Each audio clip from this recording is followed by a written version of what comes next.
बिस्मिल्लाहिर्रहमानिर्रहीम नहमदुहु व नुसल्ली व नुसल्लिमु अला रसूलिहिल करीम अम्मा बाद।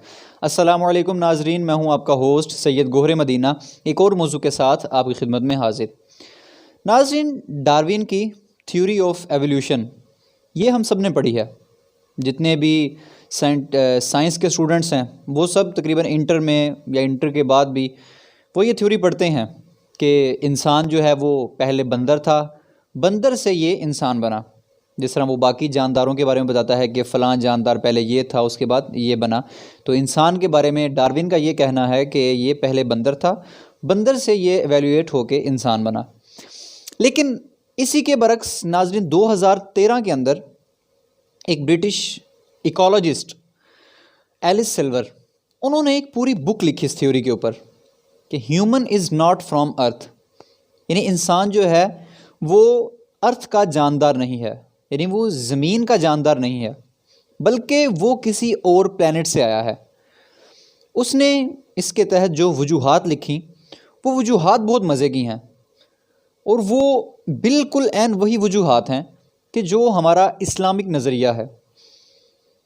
वो कहता है कि जो इंसान है, सबसे पहली चीज़ जो उसने बयान की, उसमें से चंद एक चीज़ें हम लेकर चलेंगे आज। पहली चीज़ जो उसने बयान की वो ये थी कि इंसान की जो रीढ़ की हड्डी है ये वर्टिकल है, लेकिन जितने बाकी जानदार देखें सब की रीढ़ की हड्डी वो हॉरिजॉन्टल है, यानी वो लेफ़्ट टू राइट है, इंसान की अपसाइड डाउन, ऊपर से नीचे की तरफ। तो कहता है कि ये रीढ़ की हड्डी जो है ये मेहनत और मुशक्क़त के लिए नहीं बनाई गई। इसकी ये जो साख्त है, जिस तरीक़ाकार पर ये बनी है, ये मुशक्क़त के लिए नहीं बनाई गई। ये यकीनन ऐसी जगह से आया है जहाँ पर मेहनत या मुशक्क़त नाम की कोई चीज़ नहीं।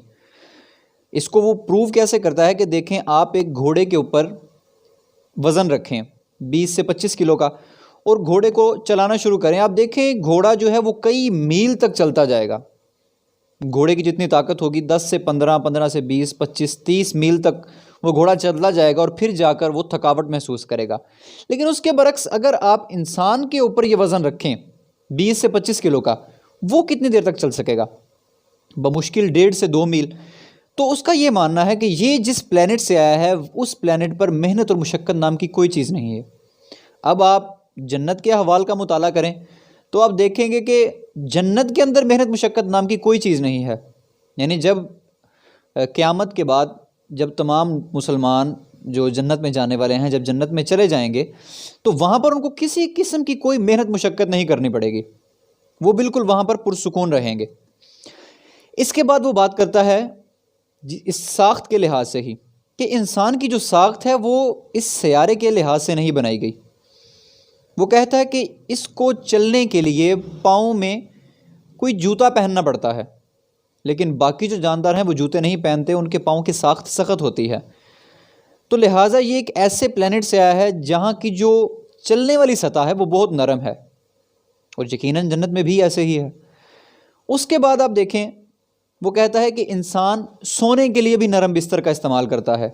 वो सख्त बिस्तर पर या किसी चट्टान पर नहीं सो सकता, वो खुरदरी जगह पर नहीं सो सकता। जिस तरह जो जानवर हैं वो किसी भी जगह पर बैठ कर लेट कर सो जाते हैं, लेकिन इंसान वाहिद एक ऐसा जानदार है कि जिसको अपने सोने के लिए नरम जगह का इंतखाब करना पड़ता है।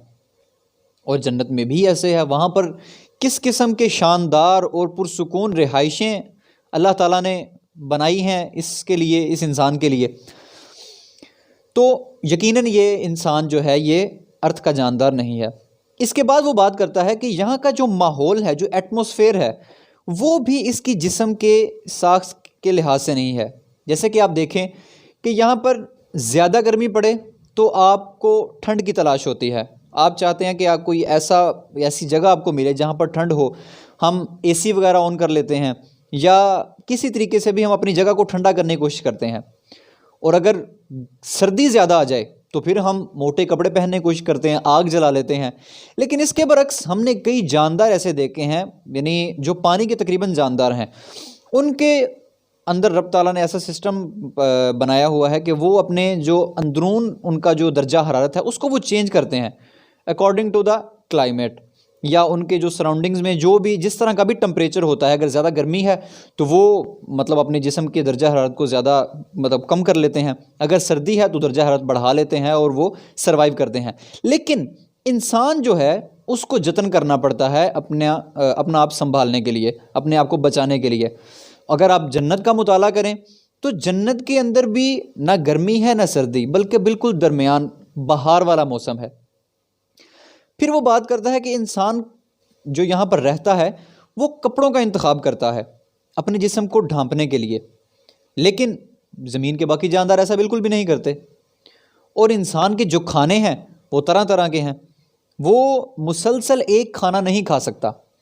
यानी आपको कहा जाए कि 20 से 25 दिन आपने एक ही खाना खाना है, यानी आपको कहा जाए सिर्फ दाल खा ली जाए या सिर्फ आप गोश्त खाएंगे, तो नाज़रीन आप कितने दिन चलेंगे? 1 से 2 दिन, बमुश्किल आप 2 दिन आप एक खाना खाएंगे, लेकिन इससे ज़्यादा आप नहीं चल सकते। तो उसका ये मानना है कि इंसान जिस सयारे से आया है, जिस प्लेनेट से आया है, वहाँ पर खाने की जो इकसाम है वो बहुत ज़्यादा है। तो यकीनन आप जन्नत के अहवाल का मुताला करें तो आपको ये पता चलेगा कि अगर आप वहाँ पर एक सेब भी खाएंगे तो उसकी जो हर एक बाइट है उसमें आपको डिफरेंट टेस्ट मिलेगा। एक दफ़ा अगर आपने एक बाइट ली तो उसका और टेस्ट है, दूसरे टाइम में आप उसकी बाइट लेंगे तो और टेस्ट मिलेगा। तो यानी इंसान की जो नेचर है, इंसान के जो अंदरूनी मामलात हैं, वो डिफरेंट टेस्ट उनको रिक्वायर्ड है। आप एक ही टेस्ट को लेकर मुसलसल नहीं चल सकते। और ये फिर उसने इंसान के खाने के मुतालिक कि यहाँ पर आपको खाना पकाना भी पड़ता है। जो जानदार हैं वो खाना पकाते नहीं हैं, बाकी जानवरों को आप देखेंगे कि वो कच्ची हर चीज़ खाते हैं। वो यानी पत्ते खा लेते हैं, या गोश्त की अगर आप शेर की मिसाल लें तो वो शिकार करता है और चीर फाड़ कर गोश्त खा लेता है। लेकिन इंसान हर चीज़ को पकाकर अपने मैदे के लिहाज से उसको तरीक़ाकार से बनाकर फिर उसको खाता है। तो जन्नत में भी नाज़रीन चीज़ें बिल्कुल ऐसी ही हैं।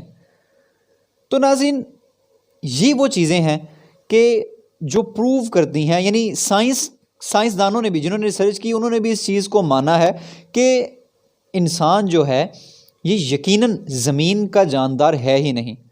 तो ये हमारे दीन की किस तरह से हम यानी अपने रब ताला का शुक्र अदा करें कि उसने हम पर ये कितना करम किया कि हमें एक ऐसे दीन से नवाजा कि जो दीन बरहक है। अगर आज की ये वीडियो आपको पसंद आई हो, इन्फॉर्मेटिव लगी हो, तो लाजमी इसको अपने दोस्तों के साथ शेयर करें, ये इन्फॉर्मेशन उन तक भी पहुंचाएं। और जो बुक है मैन इज़ नॉट फ्रॉम अर्थ, इसका लिंक मैं डिस्क्रिप्शन में नीचे दे रहा हूँ, आप जाकर इसको बाय भी कर सकते हैं। और ख़ुद से अगर आपको किसी किस्म का कोई मुगालता लगे या आप समझते हैं कि इसमें कोई कन्फ्यूजन है तो आप वो दूर कर सकते हैं।